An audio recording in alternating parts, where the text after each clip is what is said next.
House has officially passed a bill demanding that the Justice Department release all of the Epstein files, and it happened with an extremely rare show of unity. The bill sailed through with a massive 427-1 vote. The last time the House saw those exact numbers was back in 1997. The lone no vote came from Republican Representative Clay Higgins. Afterward, Higgins explained his decision in a post on X. He said he's been firmly against the bill from the beginning because he believes it undermines the American criminal justice process. He said, quote, "If enacted in its current form, this type of broad reveal of criminal investigative files released to a rabid media will absolutely result in innocent people being hurt." However, he did add that if the Senate were to amend the bill to protect victims' privacy, as well as the privacy of any Americans who are named but not criminally implicated, he would support the revised version when it returns to the House. House Speaker Mike Johnson's yes vote surprised many, especially since he publicly accused the bill of not protecting victims. But he made it clear that he shares Higgins' concerns and believes the bill needs changes. It fails to fully protect victim privacy.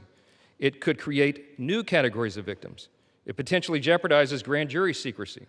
It fails to prohibit release of child sexual abuse materials that are not appropriately defined in the legislation. It jeopardizes future federal investigations, and we have national security concerns regarding classified information. We need to say clearly for the record, as the Speaker of the House, I'm saying to you, this legislation that will pass today is flawed and it must be amended.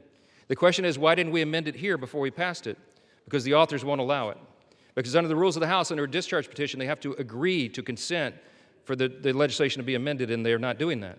So now we rely upon our partners in the other chamber to get that done. On Sunday, Trump urged Republicans to support the bill after telling them not to. And on Monday, he said he would sign it when it got to his desk. One of the bill's Republican sponsors, Thomas Massie, said given the president's authority, he could simply order the DOJ to release the files instead of having it go through Congress. Senate Minority Leader Chuck Schumer said he plans to move it through the Senate quickly once it arrives. Johnson said he's spoken with Senate Majority Leader John Thune, and he feels confident that the Senate will make the necessary adjustments.